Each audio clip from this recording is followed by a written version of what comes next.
En GBM, Invertir es una revolución, presenta La tajada del pastel. Si la economía fuera un pastel, aquel que sepa cómo prepararlo, decorarlo y repartirlo, se llevará la mejor rebanada. ¿Cómo se reparten las tajadas del pastel económico en la actualidad? ¿Cuál es la rebanada que le toca a México y cuál te toca a ti? ¿Es un pastel para todos los invitados o solo para el cumpleañero? Bienvenidos a La Tajada del Pastel, el podcast donde nosotros, Rodrigo Hernández Gallegos y yo, Marina Gómez Robledo, analizamos y debatimos sobre la economía moderna junto al doctor Luis de la Calle Pardo. Este rockstar de la economía mexicana nos enseñará a preparar los mejores pasteles y aparte llevarnos la mejor rebanada. En México tenemos una sociedad que no premia el éxito. De hecho, el éxito se castiga. Gracias por escuchar La Tajada del Pastel en tu plataforma favorita. Sigue este podcast para que no te pierdas ninguno de nuestros episodios.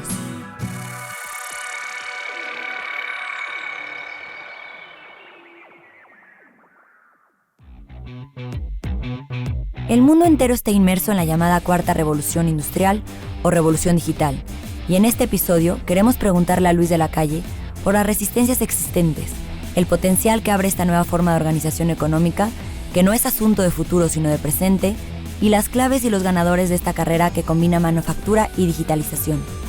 Sin más preámbulos, demos inicio a esta conversación sobre la carrera tecnológica y los retos que plantea. Hola Luis. ¿Cómo estás, Marina? Luis, ¿quién sale ganando y perdiendo en la carrera tecnológica? Ganan los que sepan desarrollar y los que sepan adaptarse a los cambios tecnológicos y reconocerlos como tales. ¿Y en qué países están estas personas? La innovación, a diferencia de lo que generalmente se piensa, la innovación es un proceso difuso. O sea, no es un proceso que esté concentrado en solamente algunas mentes encerrados en un laboratorio pensando ideas, sino que es producto de pequeños cambios que hacen los operadores, no necesariamente los grandes doctores en ingeniería, sino los operadores en sus vidas cotidianas que mejoran los procesos y a través de ellos se experimentan todo el tiempo. También obviamente en los laboratorios, en las universidades se hacen grandes desarrollos y es la combinación de todo, pero es un proceso difuso. Y ese proceso difuso se da de innovación sobre todo en ámbitos donde existe la libertad. Uno de los elementos fundamentales para la innovación es la libertad de las personas de poder crear, de poder pensar, de poder imaginar un mundo distinto, de poder desear un mundo distinto. Y por eso los regímenes que promueven la libertad terminan siendo los semilleros donde se llevan a cambio las grandes innovaciones que acaban transformando al mundo. Hola Luis. ¿Cómo estás, Rodrigo? Muy bien, gracias. Luis, ¿cómo está transformando la revolución digital el pastel y sus tajadas? Bueno, uno hace el pastel más grande, porque el cambio tecnológico es lo que te permite crear más valor, generar más actividad económica con la misma cantidad de esfuerzo. Alguna vez me preguntaste tú, Marina, si existía la gratuidad. ¿Hay algo que gratuitamente se puede conseguir? Bueno, el cambio tecnológico es un ejemplo, porque cuando tú implementas un cambio, y ese cambio es positivo, te permite con la misma cantidad de trabajo, el mismo cantidad de esfuerzo, la misma cantidad de inversión, producir más. Entonces hay una especie de gratuidad, una especie de extra. Y eso es lo que define el tamaño del pastel. El tamaño del pastel crece con el cambio tecnológico mucho más que con el esfuerzo o con la acumulación de capital.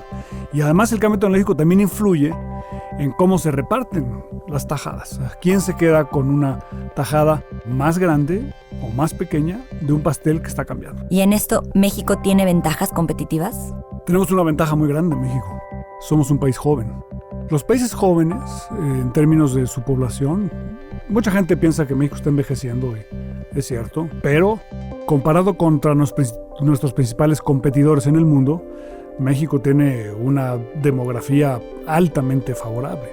Y los jóvenes tienen la doble ventaja de que, uno, están dispuestos a aceptar ideas nuevas, a buscar horizontes distintos y adaptar su forma de operar, su forma de concebir para utilizar nuevas tecnologías sin mayores prejuicios. La principal diferencia cuando se negoció la integración comercial México-Estados Unidos, que fue muy controvertida, Y se quejaban muchos grupos en Estados Unidos, particularmente los sindicatos, de que México tenía una ventaja. Decían, no, es que los trabajadores mexicanos tienen una ventaja. La ventaja no era tanto de si se les pagaba menos o más, o si eran más inteligentes o menos inteligentes, o tenían mejor educación o no. La ventaja era básicamente que en México los trabajadores de manufactura tenían 24 años y en Estados Unidos tenían 50, ¿no? Entonces la juventud es una ventaja fundamental para el cambio tecnológico y México, por lo tanto, no debe rechazar el cambio, sino convertirse en un catalizador para cambiar más y para acelerar el cambio tecnológico. Entonces, en esta carrera tecnológica, como mexicanos, ¿no nos estamos quedando atrás? Sí, porque no apostamos lo suficiente para poder avanzar con la celeridad que se requiere y para no solamente sentarnos como pasajeros en el tren de la transformación digital y la transformación industrial, sino como maquinistas en la locomotora. O sea, México tiene suficiente capital humano para ser un país no solamente usuario de la tecnología, sino desarrollador y transformador de la tecnología.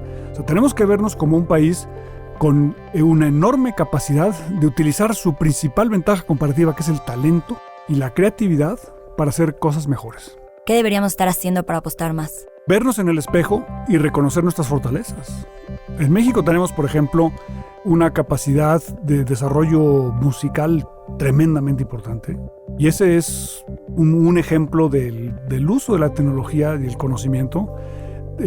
Un sector de un altísimo contenido tecnológico y cambio tecnológico es la gastronomía. En México tiene una riqueza gastronómica brutalmente grande que tenemos que saber explotar.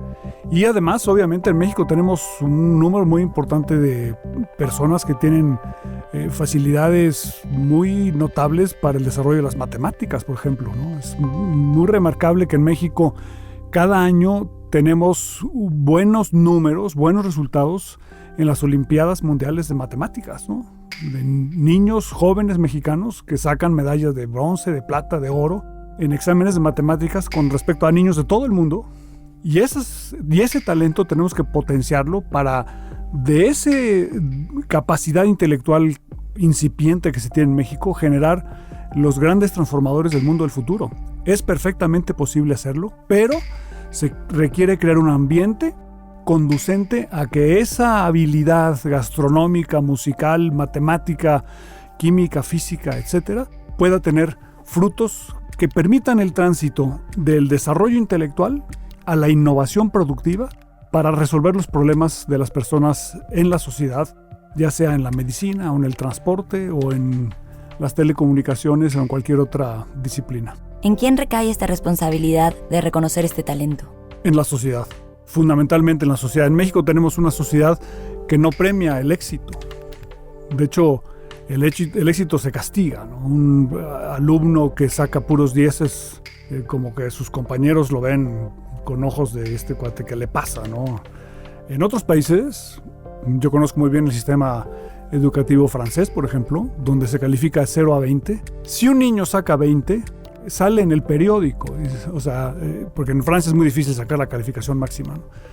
Y le dan un reconocimiento social que premia la excelencia, ¿no? Entonces el premio a la excelencia, el descubrimiento de la excelencia es el principal mecanismo para lograr el éxito, porque si no encuentras el talento y le permites que se desarrolle, difícilmente vamos a tener la masa crítica de creativos que requiere un país para realmente progresar.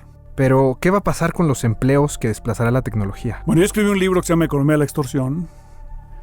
Hablamos en alguna otra ocasión sobre ello, que es la respuesta a esa pregunta. Yo escribí el libro pensando, si hay un cambio tecnológico masivo gracias a la digitalización, va a sobrar mucho trabajo. ¿Dónde se puede emplear? Bueno, se emplea a través de la expansión del éxito de las pequeñas y medianas empresas.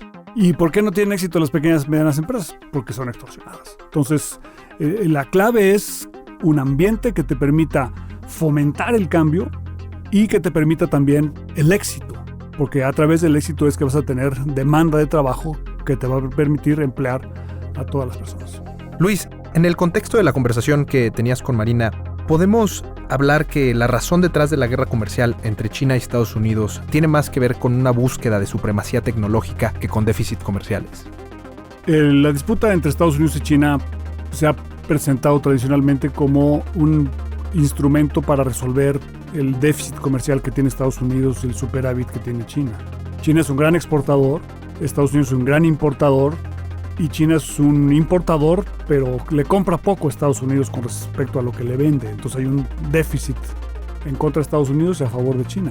Así lo formuló el presidente Trump en su campaña y luego durante su presidencia. Pero lo que está en el fondo de la disputa entre Estados Unidos y China es por el liderazgo tecnológico. Porque el liderazgo tecnológico tiene 3 consecuencias que son muy importantes. La primera de ellas es que los países líderes en materia de tecnología son los que definen los productos del futuro y definen cómo las normas y los estándares que van a definir qué tipo de bienes y servicios tenemos. Entonces, los países que están en el frente y logran estar definiendo los estándares son los que ponen las reglas para todos los demás. Entonces, el liderazgo por ello es importante y por eso es clave para un país que quiere tener éxito en el mundo tecnológico, estar al frente.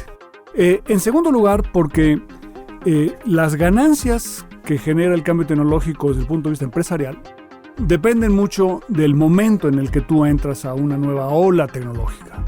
Los que entran la primera vez probablemente acaben fracasando. ¿Cuántos casos hemos visto de empresas que aparentemente son muy exitosas y después fracasan, pero viene una segunda ola y esa segunda ola es la que se consolida? Las terceras, cuartas, quintas olas pues son ya no reciben migajas, ya no reciben tajadas, sino migajas de ese pastel creciente, ¿no? Por decirlo de una manera coloquial. Y la tercera razón que les importa mucho a los Estados Unidos y a China es que el liderazgo tecnológico tiene una implicación militar. Entonces, digamos, en la búsqueda de la mejora en términos de la planeación bélica, el cambio tecnológico es muy importante, y si Estados Unidos o China piensan que se están rezagando en el ámbito tecnológico, también hay un pensamiento de que quizás estén también rezagando en el ámbito militar.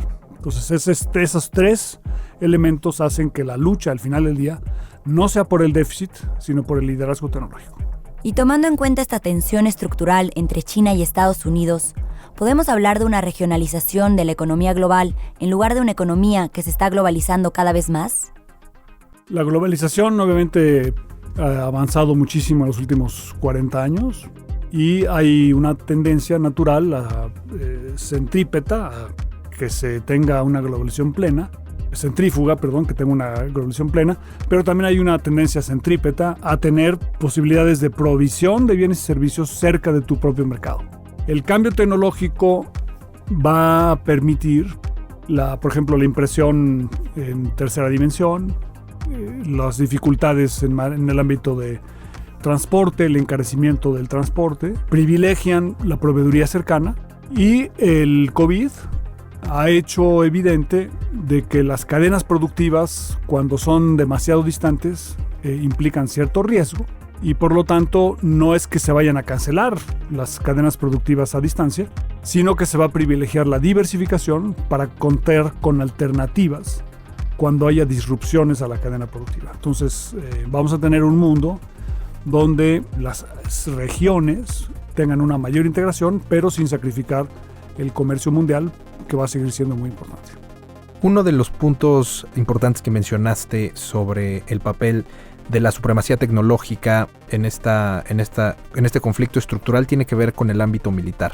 ¿Crees que la competencia entre Estados Unidos y China pueda escalar a un conflicto armado? Bueno, hay mucha gente que piensa que eso es posible, siguiendo los dictados del gran historiador griego Tucídides, ¿no?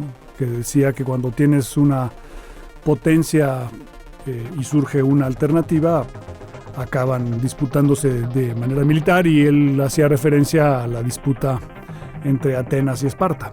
Hay una diferencia fundamental entre Atenas y Esparta que quizá no esté presente en el caso chino, pero sí estaba entre Estados Unidos y la Unión Soviética, que es la siguiente. Atenas tuvo un enorme éxito porque era una sociedad democrática abierta al mundo, un puerto que derivaba su éxito del intercambio con el resto del Mediterráneo y después también con países y bienes y servicios de Asia, ¿no? En cambio, Esparta era una sociedad monolítica, militar, muy viéndose el ombligo y muy piramidal, ¿no? Y por eso tuvieron un enfrentamiento, no tanto porque fueran dos potencias, sino porque eran dos potencias que tenían dos visiones distintas del mundo, que después se reflejaron a través de los siglos en las filosofías de Aristóteles, de tradición ateniense, y Platón, de la tradición de Esparta, ¿no? Con visiones del mundo distintas. En el caso de Esparta, el gobierno, con el control del gobierno, y en el caso de Atenas, con el florecimiento de los ciudadanos, ¿no? Entonces, entre Estados Unidos y China efectivamente hay una relación en ese sentido, de que China es más espartano y Estados Unidos más ateniense, pero ambos comparten su inclinación a favor del comercio, que no compartía Esparta con Atenas en esa época. Hay algunos que argumentan que en el nuevo contexto tecnológico, por ejemplo, en el tema de inteligencia artificial, esta visión espartana o centralizada de China puede ser una ventaja competitiva en términos económicos por la cantidad de datos a los que puedes acceder sin ninguna limitante. ¿Qué opinas al respecto? Yo no creo que eso sea cierto.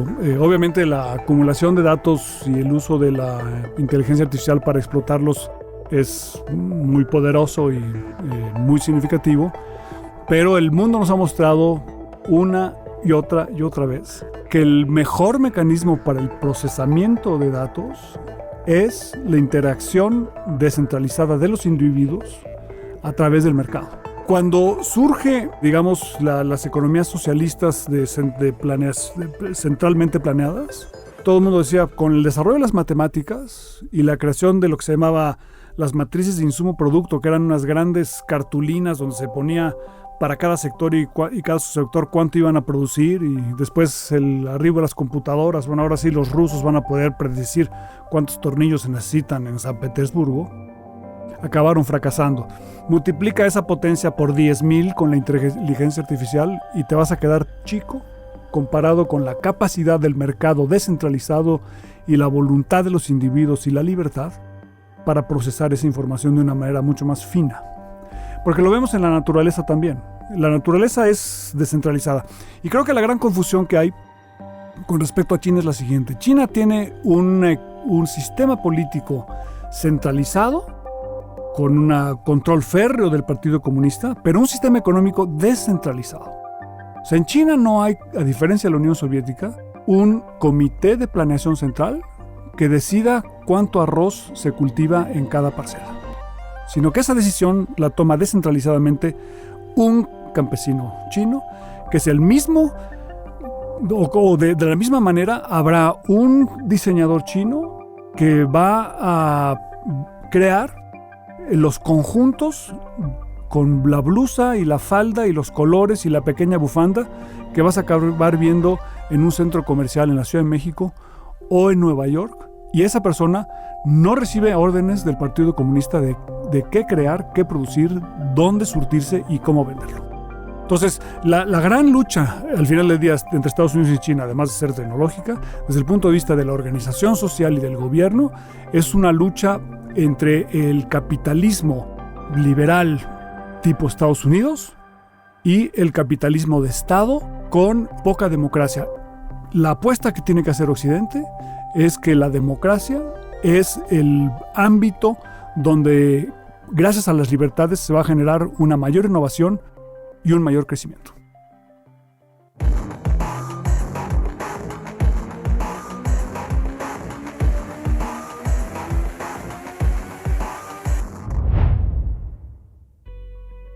Creo que hay ciertos eventos que son cruciales en marcar a las generaciones. Y uno de ellos para nosotros es la introducción del ecosistema digital, ¿no? Nos dicen una generación nativa digital. Y creo que otro va a ser, y esto va a ser cada vez más así, la rivalidad entre China y Estados Unidos. Algo que apenas estamos empezando a ver, pero que cada vez creo que tiene más impacto en nuestra vida diaria.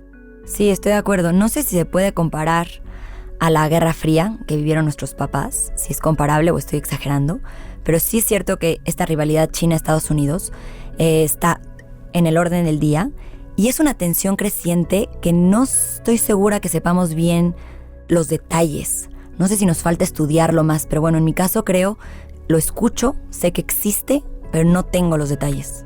Creo que la parte de la comparación con la Guerra Fría es súper interesante porque hay muchos elementos en los que se parecen y muchos elementos en los que no. Pero creo que uno que sí es importante mencionar es que sí estamos hablando de la promoción de dos sistemas de organización distintos, ¿no? Un sistema que le apuesta más a un tema de democracia liberal y de un capitalismo abierto, y otro ecosistema en el cual es un gobierno centralizado con un capitalismo de Estado. Y creo que a nuestra generación no nos había tocado lidiar con eso. No nos había tocado lidiar con eso tan siquiera a un nivel donde ves un modelo alterno que es sumamente potente y que da resultados impresionantes. Pero no es tan tangible, por eso me cuesta trabajo. O sea, en la Guerra Fría había el miedo a que te cayera una bomba y te morías. Aquí no es que haya unas amenazas de enfrentamiento cruzado tangible, sino es una guerra de tecnología. O bueno, no sé si se pueda llamar así. Entonces, por eso me cuesta trabajo el entender de qué va esta tensión creciente, porque no es tan tangible como podría ser en la Guerra Fría.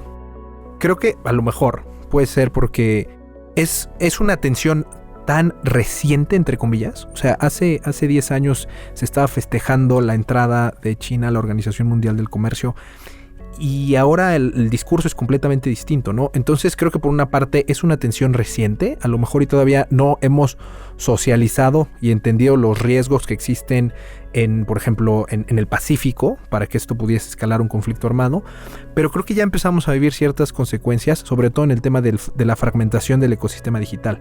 Por ejemplo, yo tengo un teléfono Huawei, y me lo compré hace un par de años, y de repente, en el contexto de la guerra comercial, se anunció que Huawei ya no iba a poder utilizar Android y todas las ventajas que tiene ese sistema operativo. Entonces, creo que uno de los riesgos que podemos empezar a experimentar es que se empieza a fragmentar el ecosistema digital y dejemos de tener acceso a muchos servicios que pues ahora damos por sentado y que sí dan un valor agregado a nuestra vida. Y creo que también podríamos llegar a vivir, o sea, China tiene centralizadas las bases de datos de sus ciudadanos a través, que seguro tú la conoces, pero esta aplicación muy famosa que ahorita nos dices cómo se llama, pero donde puedes hacer todo, ¿no? Pagar el taxi, donde ven todos tus hábitos de consumo, todas tus interacciones. Y entonces China tiene esta centralización de base de datos. Nosotros no la tenemos a ese nivel, están más bien fragmentados entre distintas aplicaciones, pero podría llegar a suceder. Y habíamos hablado ya de los datos en otro episodio, pero creo que esto sí es donde a mí sí me preocupaba. Cuando yo te decía que a mí no me preocupaba tanto esto de que vieran mis datos empresas privadas, pero aquí sí, porque es una centralización tal que puede llegar a una manipulación absoluta. Estoy de acuerdo y creo que presenta como muchísimos riesgos, ¿no? Por una parte, existe un riesgo que va ligado con el éxito de China. Conforme China se ha hecho más exitoso, de repente su modelo se hace más atractivo y le pone una urgencia a reformar el sistema democrático mexicano para que podamos ir a la par de esos cambios y poder tener avances similares o mayores a los que ellos han experimentado. Y creo que el punto que mencionas pues regresa un poco a cómo empezamos la discusión, ¿no? Existen modelos de organizaciones que sí son distintos. China le está apostando a la centralización, a procesar la información para tener una capacidad de actuar mucho más rápida, a costa de la libertad. Y pues eso presenta riesgos importantísimos, pero también genera ciertas externalidades positivas para la sociedad. Por ejemplo, WeChat, que cumple algunas de las características de la app que mencionabas, pues es una app que es Facebook, que es Instagram, donde aparte puedes pedir comida, donde aparte puedes pagar impuestos, hacer cita con doctores, facilitándote la vida muchísimo. ¿A costa de qué? A costa de libertad. Sí, y otro punto a favor de China, que no estoy diciendo que lo prefiera, nada más otro punto es que pueden detectar mucho más actos ilícitos. Al tener tal datos de información, tal universo, pues es mucho más fácil detectar desde fake news, que ya lo habíamos platicado también, hasta trata de personas.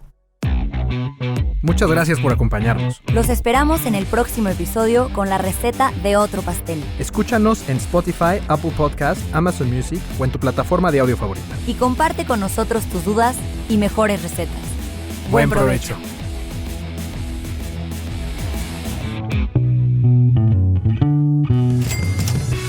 En GBM, Invertir es una revolución. Presentó La tajada del pastel.